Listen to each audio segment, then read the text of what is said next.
थोड़ी है रेलेवेंट तू है कि अगर सीजेपी वालों के डाले में हाँ उल्ला करके रहे ऐसी कर मोदी को गाड़ी ले, उसकी माँ को गाड़ी ले, उसकी बाढ़ को गाड़ी, वो काम नहीं है हमारे पे। अगर इज्जत दोगे तो इज्जत लोगे सीधे से। हम सीरियस लेते ही नहीं। कौन राहुल गांधी, किसका राहुल गांधी, कहाँ का खा गांधी, मिक्सचर मसाला का रखा इन्होंने, देश का नाश तो इन्होंने पिट्टा, सारे कांड तो इन्होंने करवाए देश में। बता रहे इस बात को मैं क्या करते इन्होंने देश के लिए। इसकी दादी थी वो उन्हें डिग्गर गाड्डे ऐसी देश में सीजेपी वालों की डाल।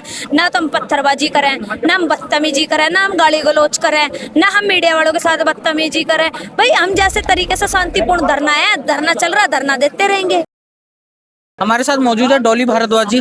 जी सबसे पहले ये बताइए कि यहाँ पे जो पूरा का पूरा रिजर्वेशन हटाओ आंदोलन चल रहा है, इसके ऊपर आप रिजर्वेशन हटाने की तरफ हैं या फिर उसमें रिफॉर्म की तरफ हैं? रिफॉर्म की तरफ है। आर्थिक स्थिति के अनुसार ये होना चाहिए। और देखो हर किसी के घर की स्थिति इतनी बढ़िया नहीं होती कि हर कोई इंसान मतलब ये सब देख पाए। एक बात बताओ, पहले के इनकी जातिवाद के अकॉर्डिंग जो भी दिया था, इनका इतना वो नहीं था पहले। भाई ये लोग भी इतने अमीर नहीं थे, गरीब ही थे बेचारे, पहले इनके अकॉर्डिंग दे देता। लेकिन आज के टाइम पे किसके घर में क्या है, किसके जमीन रह रही, किसके जमींदारे धरे, किसके घर में आज के टाइम पे हर घर में नौकरी है नहीं है ना। किसी के सर पे बचपन से बाप का साया उजड़ गया, उन लोगों को मिलना चाहिए। तो जाति कोई भी हो, धर्म कोई भी हो, जातिगत पे आधार पे कभी भी रिजर्वेशन नहीं मिलना चाहिए। ऐसा तो वही बात है, वे हमारे से नफरत करेंगे या हम लोग उनसे नफरत, ये चीज ठीक नहीं है ना। क्योंकि हम कभी जातिवाद मानते नहीं, वो लोग मानते, बात अलग है। तो एक बात बताइए, रिजर्वेशन से अब तक कितना मतलब 80 साल हो गए रिजर्वेशन, 80 साल आजाद हुए हुए देश को, तब से रिजर्वेशन चला आ रहा है। तो कितनी परेशानी इससे ज्यादा बढ़ी है समाज के अंदर? आप एक बात हो तो परेशानी क्या नहीं बढ़ी है। जितने भी युवा घूमने लग रहे, किसी बालक के पेपर में नंबर यानी कि 95%, 96%, 87%, 85%, वो तो सड़कों पे घूमने लग रहा। और 40% वाला आज के टाइम पे डिग्री ले लेगा, आज के टाइम पे कहाँ नहीं लग रहा।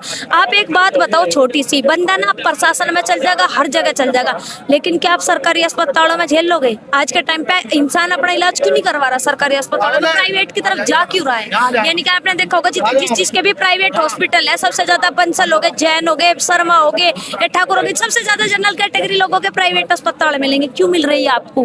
रीजन क्या है? हर किसी का थोड़ी इतना पैसा है कि वो अपना प्राइवेट हॉस्पिटल खोल लेगा, फिर महंगे इलाज होगा ना, हमारा तो महंगा इलाज करे। क्यों करे बंदा करे तो करे क्या? जब एक बात होता है सरकारी अस्पताल में ना भर्ती करा लग रहे 40% पे इलाज ढंग का होने का नहीं, आदमी मरेंगे और क्या करेंगे? आपको पता 40% की में अगर आपने 4 पेज पढ़ के बाकी तो सारी किताबें ऐसे छोड़ती, आपको नस खोलने का पता, बंद करने का नहीं पता, तो कैसे क्या करोगे बताओ? नॉलेज का अभाव है, उसकी वजह से जो वो दे पाते हैं अपनी ड्यूटी ढंग से नहीं दे पाते, नहीं कर पाते। देखो बच्चे को ना इतनी ना नॉलेज होनी चाहिए पढ़ाई लिखाई की कि वो अच्छे से कर पावे हर चीज को। अब बहुत से इनका मजाक उड़ावे कि तुम तो आरक्षण के भर्ती हो, क्यों उड़ाया जावे? रीजन ही यही है, ये लोग हैं सच में 30-40% पे इन्हें भर्ती कर देवे, तो ये ठीक थोड़ी है। अगर आज मांगों को नहीं माना जाता है, आप यहाँ पे बैठे हैं, सुबह से बैठे हैं, तो फिर आगे का क्या है रोड मैप?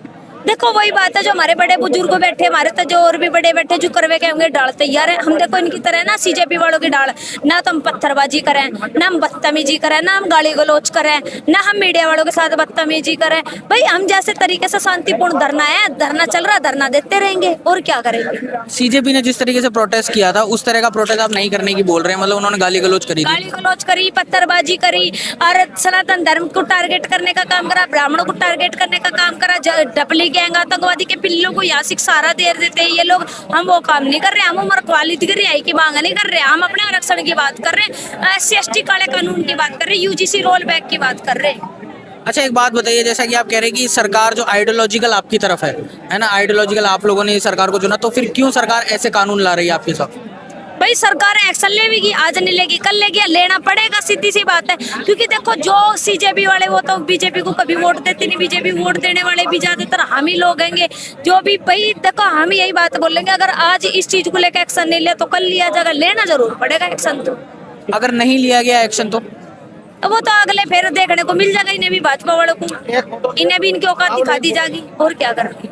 अच्छा यहाँ पर देखा गया है कि यहाँ पर कई तरह के लोग आए हुए हैं, अलग अलग जगह से आए हुए हैं यहाँ पे लोग, है ना, तो आप कितना मानते हैं कि समर्थन और कितना फैलेगा? ये इतना ही रहेगा या आगे और बढ़ेगा? समर्थन पूरे देश का आवेगा। अभी तो ये है कि चलो बात मान जा, अगर नहीं माने तो पूरा देश खड़ा होगा यहाँ तो आके। आप एक बात हो तो जनरल है कहानी, ऐसा नहीं है जनरली जनरल साथ है, बहुत जगह तो ओबीसी भी साथ है, हमारे दलित भी साथ है, ऐसा कुछ नहीं है। अच्छा, आप कह रहे हैं दलित भी साथ है। हाँ, बहुत दलित भी साथ है। अच्छा, जो साथ है आपके, उनका क्या कहना है, उनका क्या मतलब, क्योंकि उनको तो भी देखो यही है, जैसे हमें आरक्षण मिल रहा है उस तरीके से समान रूप में आर्थिक स्थिति के अनुसार आरक्षण होना चाहिए।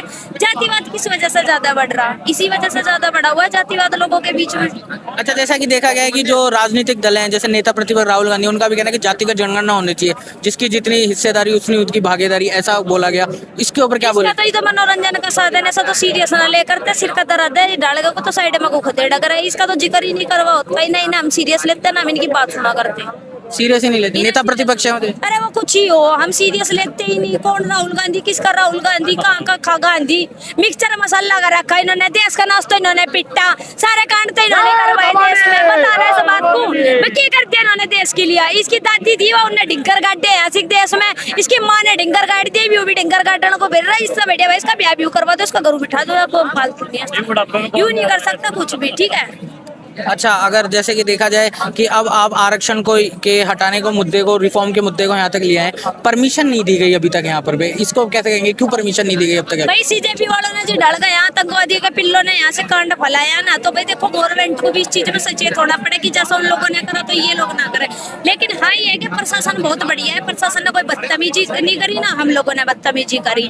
तो मतलब बैठने के लिए जगह भी दी, बाद में दी थोड़ा, लेकिन उन्होंने ये बोला शुरू में कि आप रामलीला मैदान पे चले जाओ, वहां जाके क्यों जाए हम रामलीला मैदान पे सीजेपी को भेजते ना, हम क्यों जाएंगे, हम तो जंतर मंतर पे बैठेंगे ना आके, हम यही बैठ के बात करते। उनको परमिशन देने में ज्यादा टाइम नहीं लगाया गया, आपको अभी तक परमिशन नहीं मिली है, क्या कारण है? शुरू में पहले छात्रों के नाम पे जब उन लोगों ने खिलवाड़ कर दिया ना, धोखाधड़ी कर दी, तो उस चीज को लेके भाई डर तो बैठे ही। अब कल को तुम्हारी भी सरकार होगी, तुम्हारे साथ जब एक बार छात्रों के नाम पे गलत करा जाएगा तो तुम भी एक बार को परमिशन देते हुए हिचकोगे, डरोगे। देखो हम सीधी सी बात, हम बहुत समझदार मानस है, ऐसे पागल वागल थोड़ी है, रलबद्दू है कि आगे सीजेपी वालों के डाले में हा उल्ला करके रहे, ऐसी कर मोदी को गाड़ी ले, उसकी माँ को गाड़ी ले, उसकी बाढ़ को गाड़ी, वो काम नहीं है हमारे पे। अगर इज्जत दोगे तो इज्जत लोगे, सीधे सीधा।